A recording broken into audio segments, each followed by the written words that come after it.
Hello, this is the beginner's guide to Union Arena. I do strongly recommend that you download the app, but I also found that I have an easier time when someone explains things to me. This is mostly for my friends that want to learn how to play the game, but I don't have the time to tell them really about it, or they don't have the time to just come up and see it without having already committed to the game. Um, so, let's start with the basic setup. You have 3 AP. You only get access to 1 if you're going first. You get access to 2 if you're going second. But if you're going second, you keep 2 for 2 turns, and your opponent gets 1 every turn if they're going first. And then when the going first player receives their third AP, the person that's going second also can receive their AP the next turn. So that's how AP works. And each action is like a cost. Cards have different action costs per card. Now, usually it'll say on the card how many action points, but there's cards that modify the amount of action points that other cards cost. So let's say you're going first. Opening hand is going to be 7, right? So 1, 2, 3, 4, 5, 6, 7. There's 7 cards. You have to look for a 0, which there's a 0 right there.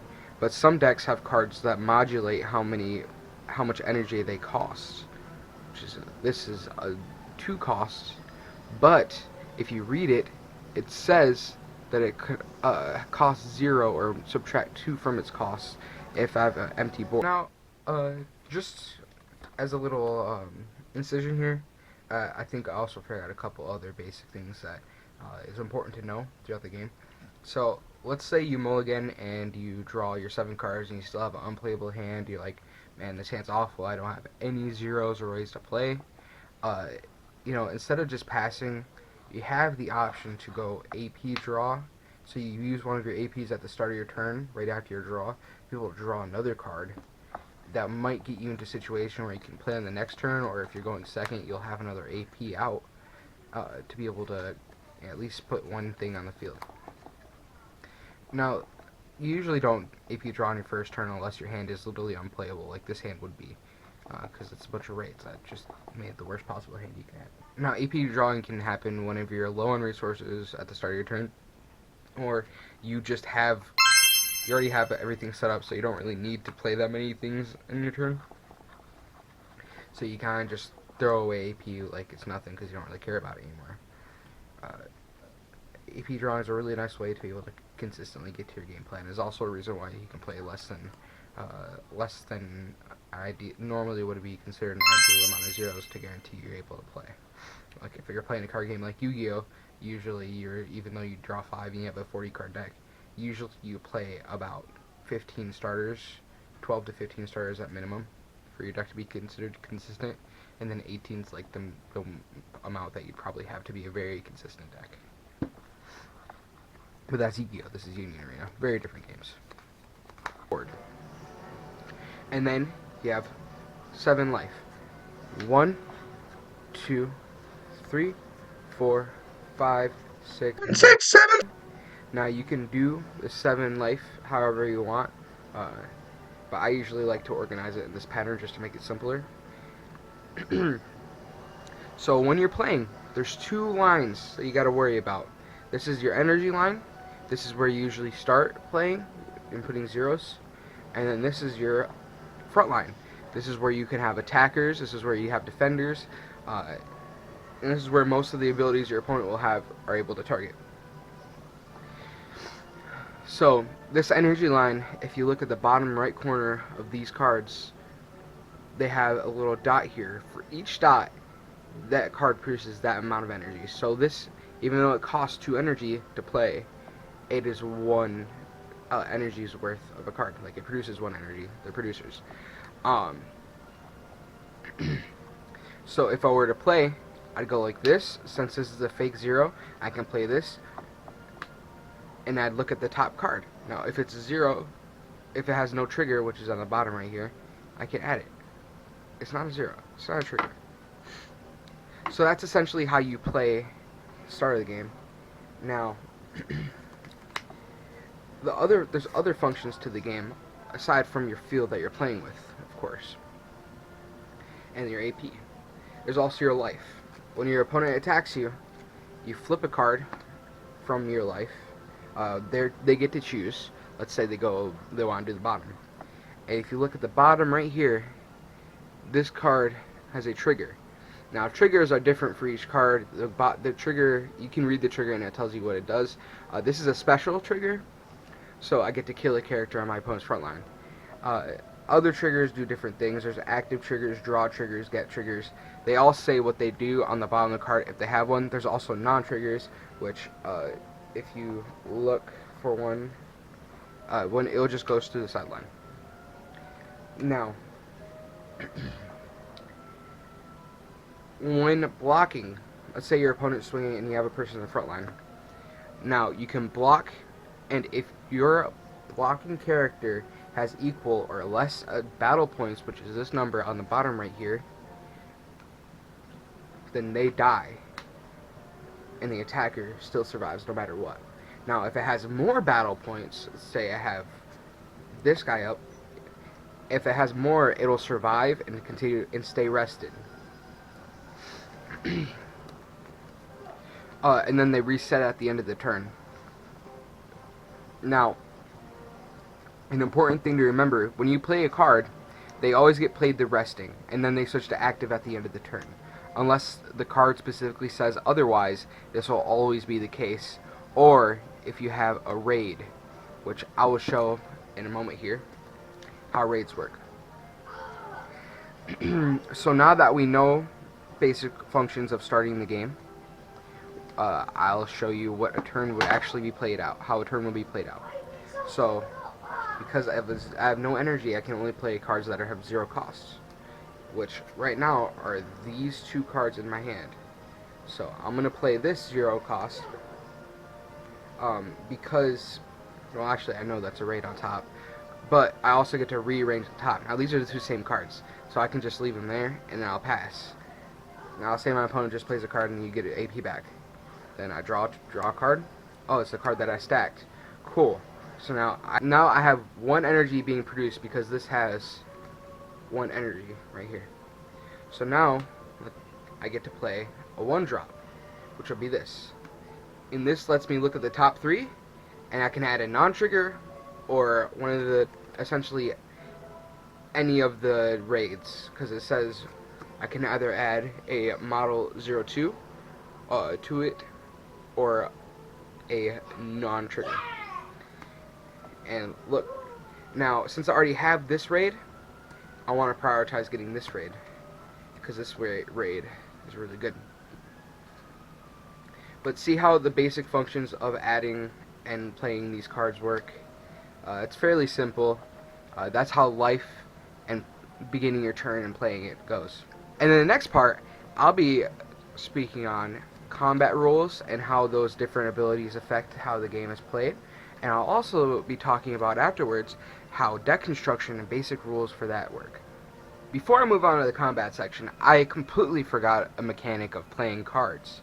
And that mechanic is raiding. Now, when you raid, the character comes in active because you're putting it on top of another character. And that's how the raids work. So, if you have the required energy, which if you look, I have 4. This character is a 4-drop raid. Right here. So I can just play her by paying an AP and putting her on the raid target listed on the card, which is an Asuka. Now, when a raid is played, they have different when-played abilities that only are only available if you raid on top of the targeted character. This one would let me play a card up to the amount of non-triggers I control of energy costs. So, like, I can play it up to 3 energy costs, which I'll do. And then if I have 4 or more characters with no triggers on the field, which if you look I do have 4, I'd get to draw 2 and discard 1. So I draw these 2 cards, and then I get to discard a card. Now here, I discard a card. Now I have 1 AP left, and I have 5 energy now. And this is another raid that has a 5 cost. You can raid as many times as you want in a turn, as long as you have the correct target. Or if you're willing to not actually raid and you're just willing to put it in front, you have the AP and energy available as well.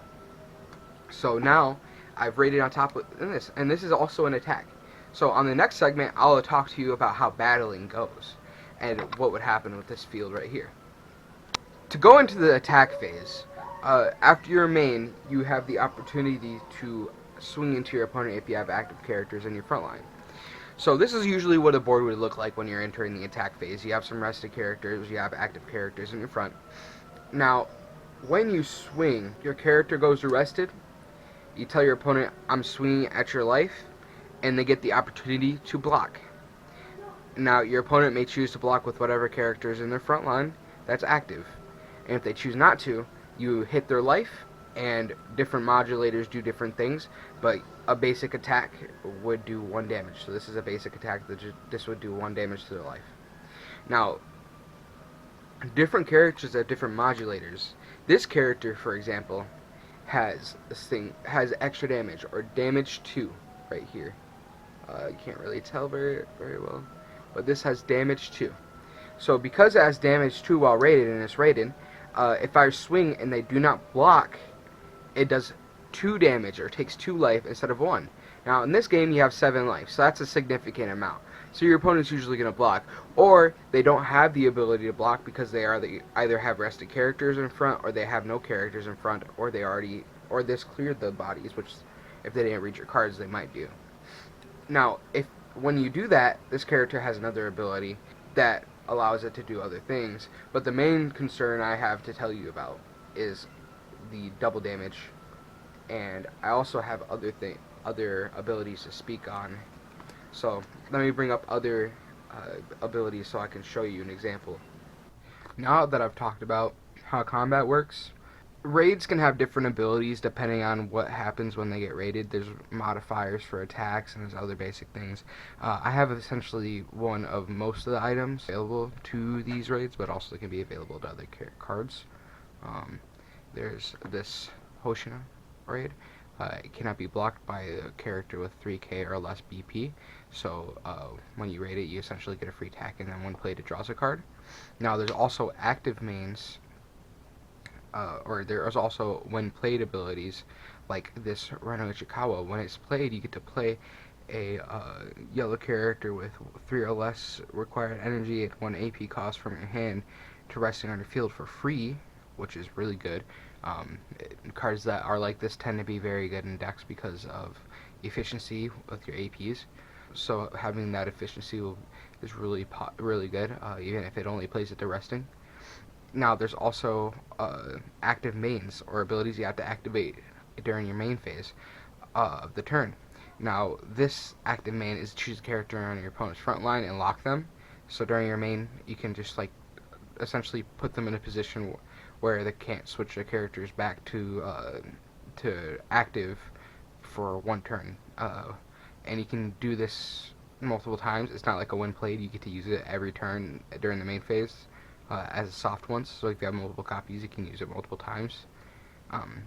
But that's what an active main does. That's why it's nice to have them on cards. There's also battle modifiers like this raid. When it's raided, it gets damage 2, which when attacking and you hit directly, you deal double damage. Now this, and later on, you're going to see that this doesn't really affect other modifiers that are involved with the battle, like impact. Now, impact, right here, is when you attack and your opponent blocks, you still do 1 damage. Now these don't stack, so if they don't block, you deal 2 damage, but if they do block, you deal 1, because it's impact plus 1. And then there's also, when attacking, this card does something. So during the swing, you don't get to see what happens after the swing. You have to make the decision whether or not you're going to use this ability during that moment. Whereas this says after attacking, you get to choose to restand it by pitching 2 non-triggers. Now this is important because you get to see what triggers your opponent gets from hitting them before you choose to reactivate it. So if they hit a special, you don't have to discard 2 cards first, which is really nice in some situations. Now, there's other abilities like this raid, who gains double attack by resting a Hoshina on your field. Double attack means that when you attack, they go to resting, and then it restands immediately after attacking, so it can attack twice. This modifier is really good for essentially swarming the field and then swinging multiple times in 1 turn. because usually you max out at 4, but if you have double attackers, you can attack multiple times. It's similar to this, but instead of being an ability that's on it, like it gains the ability. This one doesn't gain the ability. You have to pitch to be able to do it. And then just like how there's double attack, there's double block. So if you block with this character and it doesn't die from the attack, you can just restand it and it's a second block, which is really nice for defensive plays. And also you can block a character that it wouldn't die to, restand it, and block a character it would die to if they don't sequence their attacks correctly. So it's good to keep that in mind when attacking. And then there's also when played that can put characters underneath them, or there's abilities that put characters underneath them, like this Shinji, which puts rays underneath it when played. Now, this Shinji also gets impact 3 when it has no characters underneath it, which it adds back. So the cool part about this is impact 3 is essentially when you combine damage 2 with impact, or I guess when you combine the multiplier of damage that would be on this with the impact that would be on this, so that they essentially would stack. So you deal whatever damage is on that impact. Now that requires that your opponent blocks with this character. So you're essentially saying that you have to not block this character, and this is going to get into swinging no matter what. Now there's another card that I don't have on me. It's a raid that forces your opponent to block. So when it's played, it gets the ability that your opponent has to block that turn, that specific character, when swinging, if they can. Which is really good because there's times when your opponent has like one big guy in the field that they are not getting rid of because they don't have to block most of the time, and you can essentially snipe it out of the field. And then there's snipe, which means you can pick a character on your opponent's front line that's active and swing and attack that character instead of swinging at your opponent's life directly. Now these all have very useful cases to them. Some are stronger than others, obviously, but they're all usually linked to how much time it takes to get them out and how much setup it takes. Now I'm going to go to triggers and how they function, and then I'll do how to deck build, or basic deck construction rules. Forgot to mention, one of the things that a character can have is called nullify impact. So when a character would attack with impact, you can block with it, and the impact doesn't happen, essentially, which is really nice to have, especially in a format like this one currently, where there's a lot of decks that play impact. So let's start off with the triggers that are different among a lot of decks. It's called the color trigger. Now, there's 5 color triggers that I know of. There might be more, there might be less. I really don't remember if there's a bunch of different ones. I do know that it's pretty standard among most of the colors, though. Now, the blue color trigger is choose one character with 3,500 or less battle points in your opponent's front line and return it to their hand. So it's a bounce. And then the purple color trigger is you may you may play one purple character with 2 or less required energy and 1 AP cost from your sideline to active in your front line, which is a nice ability because you can trigger their when playeds along with be able to block with another character.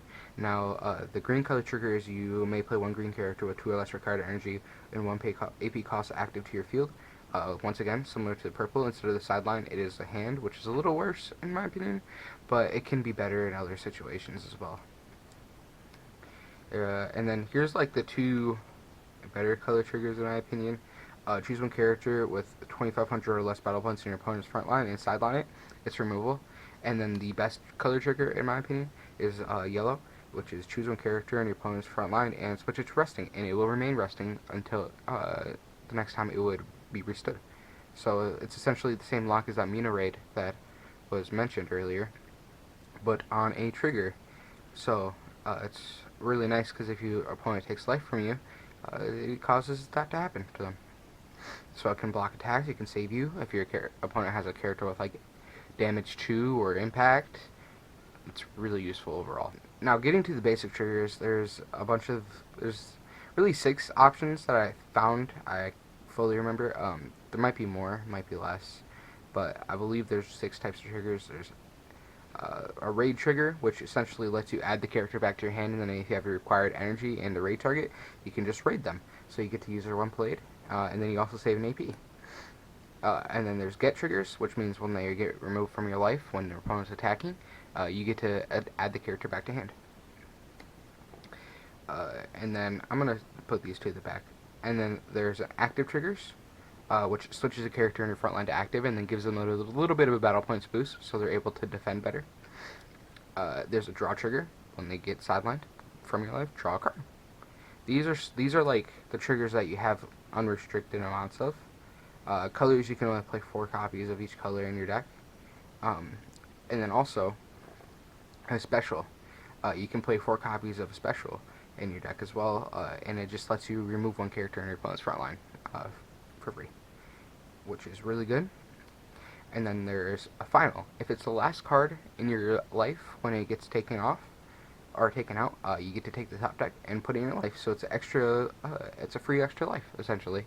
It happens very rarely, but when it happens, it's really hype because it's like really lucky. But you know, it's just really cool. These were all the triggers. These are explanations of what they do. I am gonna go to basic deck building rules and logic, and then I'm gonna go to I'm gonna explain the mulligan system and why certain things are the way they are in ratios. Now, because this deck plays raids that are lower cost, there isn't that many 2-drops or 2 energy producers or double energy producers. There is 8 in this deck, which are this Ryonji Kaji, I can't remember how to pronounce his name, and then there's Mari, and you only play these guys because you only need to produce up to 5. You don't really need that many. You need to have 1 on field and then have everything else filled up to be able to play your 5 raid. And the nice part about this one right here is that you can bounce any of your 1s or lowers and play them again after the fact. So you essentially can mill out your deck quite a bit more. Sometimes these 1-drop double producers aren't as good because they have to bounce, but this is really useful in this type of deck where you're essentially just everything that is bouncing except for the 2 zeros over here are going to be giving you more advantage and more search power, because these both do things related to searching or changing your top deck.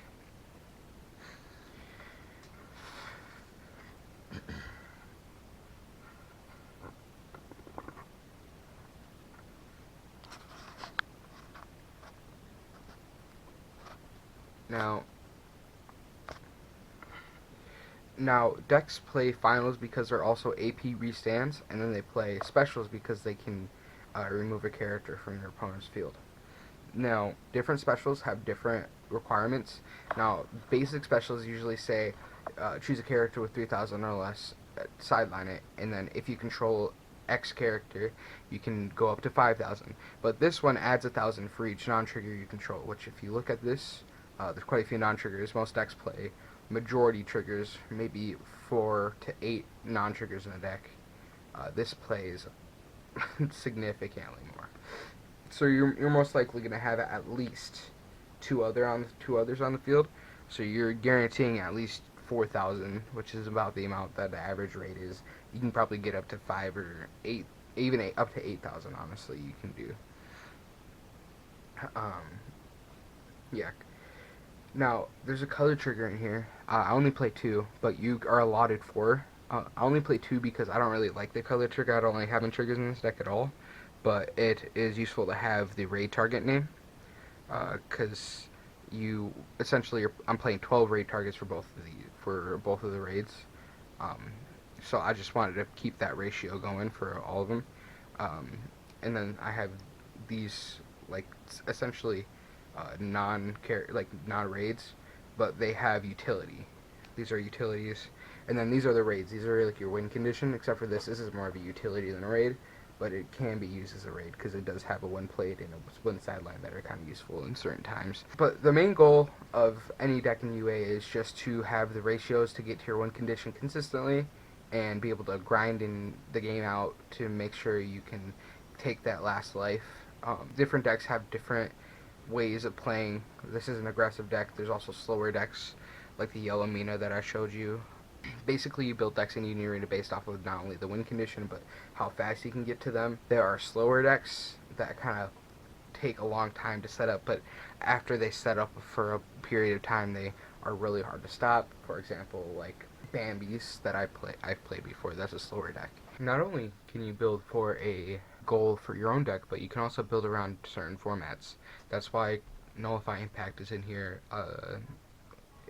I have Nullify Impact characters here because in this format currently there's quite a few characters with Impact, especially since there's a deck with their raid being really strong that they set up that has Impact, and it's really hard to out, and it's just nice to be able to not take as much damage, especially when you don't have triggers like this deck. So you're more likely to just be defenseless at certain points. So at least you can stop that attack from being able to do damage, right? Take one less damage. It's useful. Sometimes you'll have a situation where there'll be impact 2 or impact 3, like that Shinji that was impact plus 3 that we saw earlier, and that can just take no damage instead of taking 3 or taking 1. So that was my basic guide to Union Arena. Uh, I probably will be adding to it later on with basic rulings and things like that.